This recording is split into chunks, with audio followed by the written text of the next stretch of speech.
Hello friends, எல்லாரும் தமிழ்ல recipe share பண்ண சொல்லி கேட்டிருந்தீங்க. ஸோ இன்னைக்கு ஃபர்ஸ்ட் டைம் நான் ஒரு ரெசிபி தமிழில் ஷேர் பண்ண போகிறேன். இன்னைக்கு நான் ஷேர் பண்ண போகிற ரெசிபி பேர் வந்து பூண்டு சாதம். இது இண்டோ சைனீஸ் ஸ்டைல் பூண்டு சாதம் கிடையாதுங்க. இந்த ரெசிபியை எப்படி பண்ணுறதுன்னு பார்க்கலாம். Let's get started.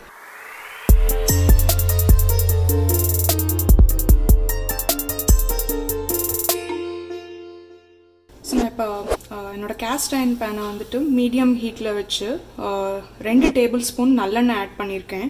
ஸோ நான் முன்னாடி சொன்ன மாதிரி இந்த பூண்டு சாதம் வந்து பத்திய சாப்பாடோடு சேர்ந்தது. குழந்த பிறந்ததுக்கப்புறம் சாதாரணமாக அந்த நியூ மாம்ஸ்க்கு வந்துட்டு இந்த சாதம் கொடுப்பாங்க. அதும்போது வந்து நம்ம மோர் மிளகா வந்து சேர்க்க மாட்டோம் சாதாரணமாக. ஆனால் நான் இன்றைக்கி மோர் மிளகா வந்து சேர்க்க போகிறேன். ஸோ நீங்கள் இது பத்திய சாப்பாடாக கொடுக்குறீங்க அப்படின்னா மோர் மிளகாக்கு பதிலாக நீங்கள் மிளகு பொடி வந்து சேர்த்துக்கலாம். ஸோ இப்போ நம்ம என்ன பண்ண போகிறோம்னா தனித்தனியாக மோர் மிளகா, கொஞ்சம் சுண்டைக்காய் வத்தல், மணத்தக்காளி வத்தல், அப்புறம் கொஞ்சம் வேப்பம்பூ, இது எல்லாத்தையுமே தனித்தனியாக வறுத்தெடுத்துக்க போகிறோம்.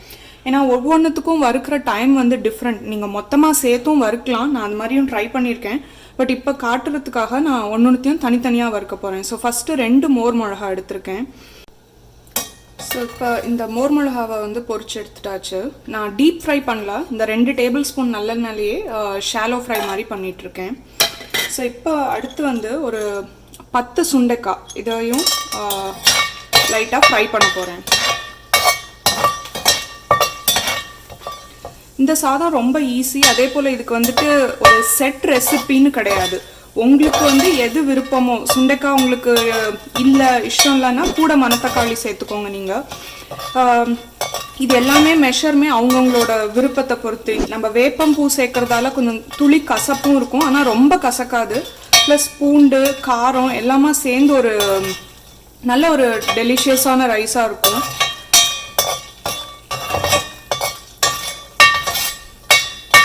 ஸோ இதை வறுத்துட்டு நான் உங்களுக்கு காட்டுறேன். ஸோ இப்போ பார்த்தீங்கன்னா சுண்டைக்காய் நிறம் மாறிடுச்சு. நான் இதை தனியாக எடுக்க போகிறேன். இதே இந்த பிளேட்டில் வந்துட்டு எடுத்து வச்சிடுறேன். இப்போ அடுத்து கடைசியாக 1 டீஸ்பூன் மணத்தக்காளி வத்தல், 1/2 டீஸ்பூன் வேப்பம்பூ, இதை வந்து வறுக்க போகிறேன். இது சீக்கிரமாக வறுபட்டுரும். ஸோ 20லேருந்து 30 செகண்ட்குள்ளே வறுபட்டுரும்.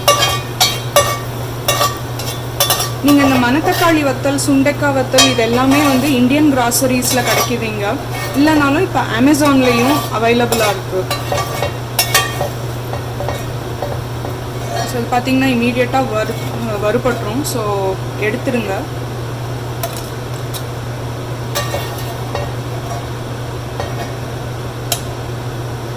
இப்போ இதே பேனில் நான் கடுகும் பூண்டும் வதக்க போகிறேன். ஸோ 1 டீஸ்பூன் கடுகு,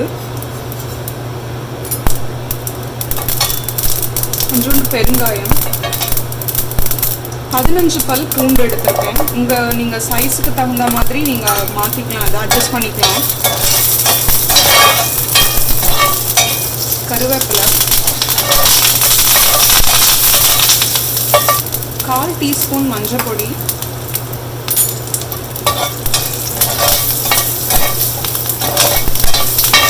இது பூண்டு வந்துட்டு நல்லா ப்ரௌன் ஆன வரைக்கும் நீங்கள் அதை வறுக்கணும். யூஸ்வலாக ஒரு 4லேருந்து 5 நிமிஷம் ஆகும்னு வச்சுக்கோங்களேன். ஸோ இப்போ பார்த்தீங்கன்னா பூண்டு நல்லா வறுபட்டுருச்சு. ஹீட்டை நல்லா ரெடியூஸ் பண்ணிவிட்டு இது வந்து 3 கப் சாதம், இது வந்து குக் பண்ணி நான் வடித்த சாதம். ஸோ இதை இப்போ இது கூட ஆட் பண்ணிவிடுங்க. இது ப்ரௌன் ரைஸ் கிடையாதுங்க, இது வந்து கைக்குத்தல் அரிசி. நீங்கள் என்ன ரைஸ் வேணாலும் யூஸ் பண்ணிக்கலாம். 3 கப் மெஷர் வந்து இந்த காரம், இந்த ஸ்பைஸ்க்கு வந்து கரெக்டாக இருக்கும். இப்போ வந்துட்டு ஒரு 1/2 ஸ்பூன் உப்பு நான் ஆட் பண்ண போகிறேன். ஏன்னா என்னோட மோர் மிளகா, சுண்டைக்காய் அண்ட் மணத்தக்காளியில் வந்துட்டு ஆல்ரெடி நிறைய உப்பு இருக்குது. அதனால் நான் ரொம்ப ஆட் பண்ணல. பட் நீங்கள் வந்துட்டு உங்களோட வத்தல் எப்படி என்ன மாதிரி இருக்குது, உப்பா இல்லை அப்படின்னா கூட உப்பு ஆட் பண்ணிக்கோங்க.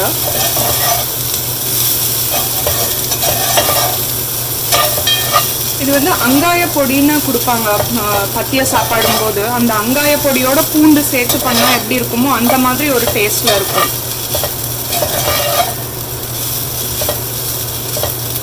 ஸோ ஸோ இப்போ வந்து இந்த மோர் மிளகா, மணத்தக்காளி வத்தல், சுண்டைக்காய் இது எல்லாத்தையும் பொடி பண்ணி க்ரஷ் பண்ணி போட்டுடுங்க. இதில் முழுசாக போட வேண்டாம், அப்போ தான் உங்களுக்கு அந்த டேஸ்ட் வந்துட்டு நல்லா மிக்ஸ் ஆகும்.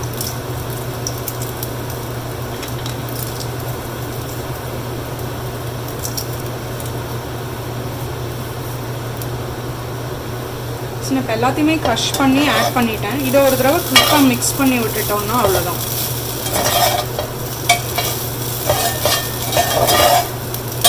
இது நல்லா கலந்ததுக்கப்புறம் நீங்கள் டேஸ்ட் பார்த்துட்டு உப்பு வேணும்னா சேர்த்துக்கோங்க. சாதாரணமாகவே மணத்தக்காளி வத்தல், சுண்டைக்காய் வத்தல் அண்ட் மோர் மிளகாவில் வந்து உப்பு இருக்கும். ஸோ நீங்கள் அதுக்கேற்ற மாதிரி அட்ஜஸ்ட் பண்ணிக்கோங்க. அவ்வளோதான், பூண்டு ரைஸ் ரெடி.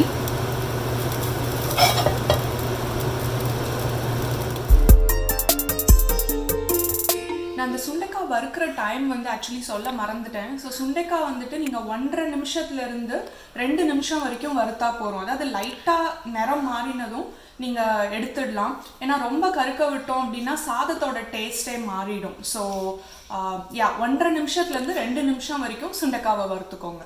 உங்கள் எல்லாருக்கும் இந்த வீடியோ பிடிச்சதுன்னு நினைக்கிறேன். இந்த ரெசிபியை செஞ்சு பாருங்கள் அண்ட் உங்களோட தாட்ஸ் அண்ட் ஃபீட்பேக்கை கமெண்ட்ஸில் ஷேர் பண்ணுங்கள். அண்ட் இந்த வீடியோ பிடிச்சிருந்ததுன்னா as always please like, share and subscribe. நான் நிறைய தமிழில் ரெசிபிஸ் கொடுக்க ட்ரை பண்ணுறேன். And for folks, I'll add the subtitles also in this video, so it's easy for you to follow and understand. And if you have any questions, please do let me know. And thank you. எல்லாருக்கும் ரொம்ப நன்றி. Next video ல உங்களை எல்லாரையும் பார்க்குறேன்.